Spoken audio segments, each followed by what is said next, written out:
One of the most common trends you're seeing nowadays, especially on these 69 Camaros, is to mini tub them so we can get these big old wide tires under here. The goal is to get the car low and mean without flaring it out. This is a 69 Rally Sport I'm building for myself right now. We've got the DSC mini tubs, Detroit Speed and Engineering, 4-link in the back, and the tubs you see. That allows us to widen it about 3 or 4 inches.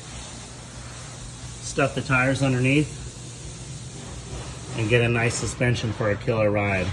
For those of you that want to know, it's about 40 hours to do tubs, generally speaking. You should narrow your rear end as well, so depending on the goodies you're doing, you could expect to spend 5 to 10 grand to do such. To juxtapose, this is a same exact car, 69 Rally Sport coupe, gorgeous. No mini tub. So if you want to get that wider tire, you're going to have to spend that 5 to 10 grand.